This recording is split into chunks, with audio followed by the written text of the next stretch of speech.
Movie की starting में हम कुछ ड्रग डीलर्स को देखते हैं जिन्हें एक ड्रग फ्री में सप्लाई की जा रही थी क्योंकि उसे बनाने वाले उसे टेस्ट करना चाहते थे। इसके बाद धीरे धीरे उस ड्रग से उनके शहर में क्राइम बढ़ने लगता है क्योंकि उसे खाते ही उनके अंदर 5 मिनट के लिए सुपर पावर्स आ जाती हैं। इसके बाद हम रॉबिन नाम की एक लड़की को देखते हैं जो उसी ड्रग को बेच रही थी, लेकिन उसके कस्टमर्स उसे अकेला पाकर उसी को ही लूटने लगते हैं। लेकिन तभी वहाँ पर एक पुलिस ऑफिसर आता है जिसका नाम फ्रैंक था। वो रॉबिन को अरेस्ट कर लेता है और बाकियों को वार्निंग देकर वहाँ से भगा देता है।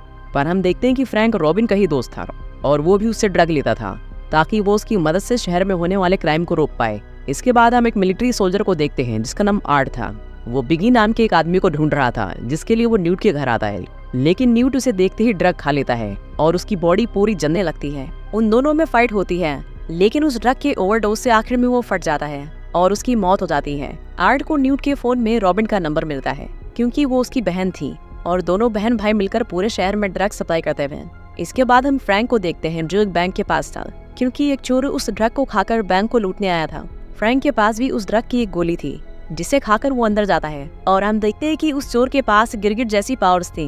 वो किसी भी चीज के पास आकर उसके जैसा बन जाता था। फ्रैंक उसका पीछा करता है लेकिन वो बहुत तेज भाग रहा था। जब वो चोर पैसों से भरा बैग खोलता है तो उसके अंदर से पेंट निकलता है जिससे अब उसका छिपना मुश्किल था। फ्रैंक उसे पकड़ लेता है लेकिन वो तुरंत ही फ्रैंक को गोली मार देता है, लेकिन वो गोली उसके सिर के अंदर नहीं जाती और फ्रैंक उसे गिरफ्तार कर लेता है। लेकिन जब उसके सीनियर को पता चलता है कि उसने उस ड्रग को लिया था तो वो उसे तुरंत ही सस्पेंड कर देता है क्योंकि ऐसा करना गैर कानूनी था। पर फ्रैंक उसे कहता है कि ऐसे हम कभी भी उन्हें नहीं पकड़ पाएंगे क्योंकि बिना सुपर पावर के उन्हें हराना इम्पॉसिबल था। वो सीनियर को कहता है कि हमें इस केस पर मिलकर काम करना होगा, लेकिन वो कुछ ज्यादा ही ईमानदार था, इसीलिए वो उसे अकेले काम करने को कहता है। वो उसे एक आदमी की फोटो देता है और उसे बताता है कि इन सबके पीछे इसी का हाथ है और ये कोई और नहीं बल्कि वो मिलिट्री सोल्जर था जो इन सप्लायर्स के पीछे पड़ा था। इसके बाद हम आर्ट को देखते हैं जिसने रॉबिन को न्यू के फोन से मैसेज करके मिलने को बुलाया था और जैसे ही वो उसे अकेला देखता है उसे किडनैप कर लेता है। वो रॉबिन से बिगी नाम के आदमी के बारे में पूछता है, लेकिन रॉबिन को इतने डिटेल में सब कुछ पता नहीं था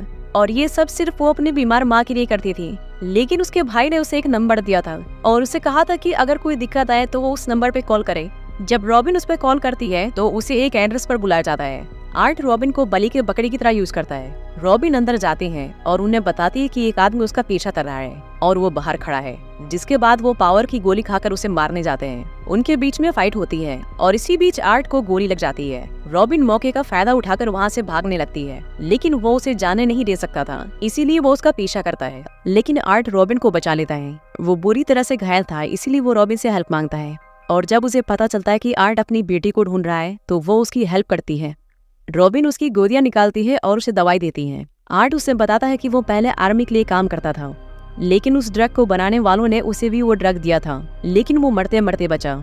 लेकिन जब उसकी बेटी पैदा हुई तो उसके अंदर सुपर पावर्स आ रही थी जो शायद उसके डीएनए की वजह से हुआ था, पर उन लोगों ने उसकी बेटी को किडनैप कर लिया, इसीलिए वो ड्रग के सप्लायर्स को पकड़ के उनकी बैंड बजा रहा है। वो रॉबिन से पूछता है कि तुम ये काम क्यों कर रही हो, तुम तो एक छोटी बच्ची हो, जिस पर रॉबिन उसे बताती है कि उसकी माँ बीमार है जिसके इलाज के लिए उसे बहुत सारे पैसे चाहिए, इसीलिए ये सब करना उसकी मजबूरी है। इसके बाद हम फ्रैंक को देखते हैं जो गोली लेने के लिए रॉबिन के घर आता है, लेकिन कुछ लोग उसके घर में पूछताछ कर रहे थे, लेकिन फ्रैंक बहुत चालाकी से उन्हें घर से बाहर भगा देता है।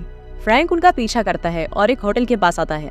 वहाँ पर रॉबिन भी थी क्योंकि उस जगह पर उस ड्रग की बहुत बड़ी डील होने वाली थी। आर्ट जब अंदर आता है तो उसे बिगी मिलता है जिसे वो इतने समय से ढूंढ रहा था और बिगी उन्हें ड्रग का नमूना दिखाने के लिए एक लड़की को उस ड्रग की गोली देता है, जिसे खाने के बाद उसकी बॉडी में बर्फ की पावर्स आ जाती हैं, वो भी इतना ज्यादा कि उस लड़की को हीटर में रखना पड़ता है। वो अपने कस्टमर्स को बताता है कि उसके पास जितने भी ड्रग्स है उसके अंदर अलग अलग एनिमल्स की पावर्स है, लेकिन इसी बीच आर्ट उसे पकड़ लेता है और उसे अपनी बीवी के बारे में पूछता है। लेकिन उनके बीच में फायरिंग शुरू हो जाती है जिसमें मौके का फायदा उठाकर उनके डीलर्स ड्रग्स को लेकर भाग जाते हैं और जिस लड़की पर एक्सपेरिमेंट हुआ था उसके टेम्परेचर को कंट्रोल करने के कोई नहीं था, इसीलिए वो बर्फ का पुतला बन जाती है। आर्ट उससे पूछताछ कर ही रहा था कि तभी वहाँ पर फ्रैंक आ जाता है और उसे सरेंडर करने के लिए कहता है, लेकिन उनकी बहस के बीच में बिगी उस ड्रग को खा लेता है और उसकी बॉडी का साइज अचानक से बड़ा हो जाता है। वो उन दोनों को मारने की कोशिश करता है, लेकिन आर्ट उस बिल्डिंग में ब्लास्ट कर देता है जिसमें उसके चीथड़े उड़ जाते हैं। इसके बाद फ्रैंक आर्ट को गिरफ्तार कर लेता है। वो उसे पुलिस स्टेशन में ले जा रहा था, लेकिन आर्ट उसे बताता है कि उसका सीनियर भी इस सब में मिला हुआ है।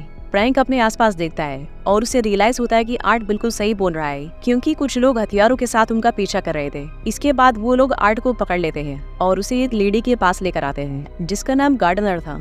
उसी ने उस ड्रग की खोज की थी और वो आर्ट की बेटे की मदद से उस ड्रग को बनाया करती थी। रॉबिन भी उन लोगों का पीछा कर रही थी।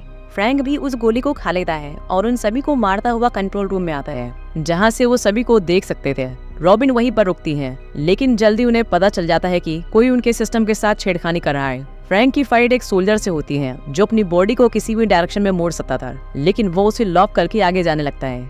एक ताकतवर सोल्जर रॉबिन की तरफ जा रहा था, लेकिन पकड़े जाने से पहले वो वहाँ से फरार हो चुकी थी। इसके बाद गार्डनर आर्ट को मारने का ऑर्डर देती है, लेकिन उसे बचाने के लिए फ्रैंक वहाँ पर आ जाता है और वो दोनों उसकी बेटी ट्रेसी को ढूंढने लगते हैं। दूसरी तरफ रॉबिन ट्रेसी के पास आती है और उसे अपने साथ चलने को कहती है।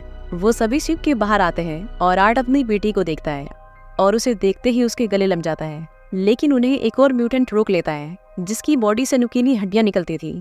आर्ट उन्हें आगे बढ़ने को कहता है और उससे अकेले फाइट करता है और आखिर में उसे मार देता है। वो सभी रेस्क्यू बोट में आ जाते हैं, लेकिन वो नोटिस करते हैं कि रॉबिन उनके साथ नहीं थी, क्योंकि उन लोगों ने रास्ते में रॉबिन को पकड़ लिया था। आर्ट रॉबिन को अकेले नहीं छोड़ने वाला था, क्योंकि वो भी अब उसकी बेटी जैसी थी।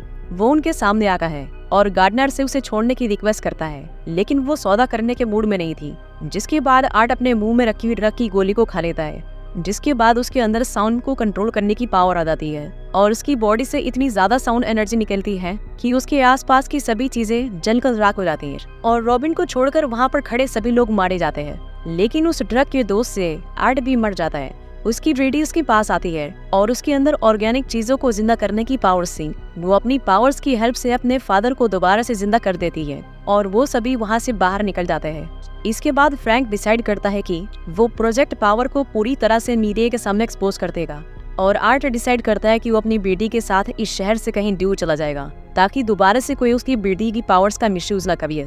वो जाने से पहले रॉबिन को पैसों से भरा एक बैग देता है ताकि वो अपनी बीमार माँ का इलाज करवा सके। और इसी के साथ ये मूवी यहीं पर खत्म हो जाती है। वीडियो पसंद आई तो लाइक कर देना, चैनल को सब्सक्राइब कर देना। मिलते हैं अगली वीडियो में।